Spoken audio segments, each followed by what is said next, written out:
Soifua manuia nei salulu talofa lava ai alo mai o tala i o Vaifanua, ale Samoa Entertainment TV mai a pia. Ua whaamatala mai nei whaalawa i tele le mafuaanga o le whaalawa i tele ele mtanga ruenga o leo whaamtalanga e pe ona whaia le silia le whaase fulu o maasalomia i molianga o whala au whaasaina matautia. Mua o le pui o whanau ma onga, talu o leo o mai lava lua o luono ai o vaenga o lo mawai whala au whaasaina wa iai ma le afianga o talavowo Samoa. Ma whaamawina le afiai o se vaenga o whanau wa onga. O le whaalawi loa o whaamtalanga e no fouta iai mātua malato e vaia whanau ai o whaia onga e mātala.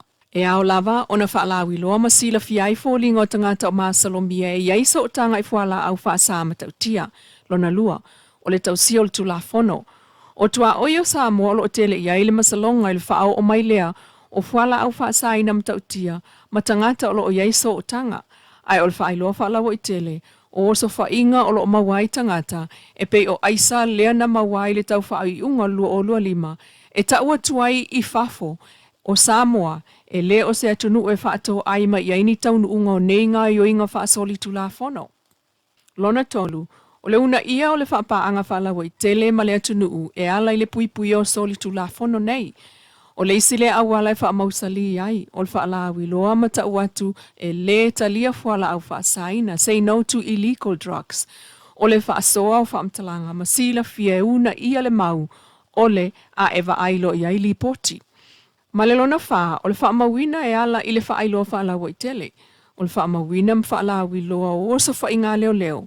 Ai, o le loka mai o tangata maa salomia, ua o se whainga e tauatuai, e le whaapa ole ngā ruenga o whaatino e leo whaasanga, i le umio whala au whaasama tautia i Samoa. O whaasalanga e ono o atu i le olanga ato al whalpuipui, ma avatu ai le whi au mō isi e tau mamao ma leo o atu i le whaataunga o whala au whaasaina matautia. O whaanga solo i whainga ana pongi matalo sanga o le vai aso mua o le tausanga. E le ngata e ka le sia o whaalapo putonga au ainga matangata taito tasi. Ai wa moli mawina fo i le fono tatalo o le whaalapo putonga leo lo tau lamuai. Pasta ta whaama le whaltua ia langi o le whaamatala le upo mission. Na o la tāpe na ina le fono tatalo i le amatanga o le vai aso nei le maota tatalo o le malo i vaia. Ma whaawau mai ai lava i le tae ao ma le fiafi o le nei vai aso. A o lumana iai, i le vai aso fau le lotu masan iai le malo e whaia le mota lava le ta si vaia. Ai o le fono tatalo lea na o la tō vala au li ai le fionga le pāle mia ma le whaletua. La au li al mali e tō plata i vao ma tū pēr shmet e la tō te whai tatalo whaata si ai.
Wa ufa pe lava ona lofa mai o le ri i le larolangi.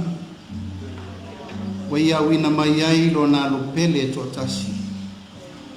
Ina ia le whano se tasi whatutua ia te ia. Aia maua ia le ola e whawapa. O le sauninga na te talo alo i ai talo sanga nei, e lena o tangata mau tofi le malo o mataitai o e ka le sia na awai. Sa o lava i tala vau o mātua mai nuu i tua o Savai. Sa vala au lia fo i matau wha i vivi i umalava i lea fiafi lea nganga o le whaafitai ma le whaanenga o lea tua o Israelu. Pe fo i ona whaia e Kerisiano na tupunga mai i Jerusalema. Mo le langolangoina o Israelu mo tangata e amana ia talitonunga o le tuspa ia. Ma so o tanga le 4 miliona o tangata Kerisiano le lalolangi o lo langolangoina Israelu mga aluenga le lei mo tangata. O le aso sultasi e wha amawai le anapongi o le vaya so talo le malo vaya so fau ma le lotu e whaia foi i le maota tatalo lava le tasi vaya. Ua tatalai nei whai tuto o le official to manga moe popua ngatia po le Samoa Victim Support Group ia pia. Talu mai le asonga fua o le vaya so nei. Mo le toe whaanga solo ai o ngā luenga māsani o lan au nanga lua sufai tu lai le aso. I le umane o malo longo le kilisimasi ma le tausanga fau, peitai. E ui na tāpunia le ofisa, ai sa wha awau lava ngā luenga le vaiango le SVSG Cases Management. Po le tu lea, e ngafa mavala au mai i tonu mo fsoswani. Matali atu i le vala au 24/7 a lana laina, valu se lau, fitu valu fitu fa. Mo le laina la vea i le taimi lava e tatangi ai.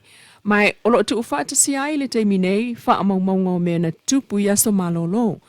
Masani ai lava le vai tau leo kirisi masi mal tausanga fau, e iai lava mea tutupu, e pei o sa wanga i tonu a inga ma wha awa waile au onanga.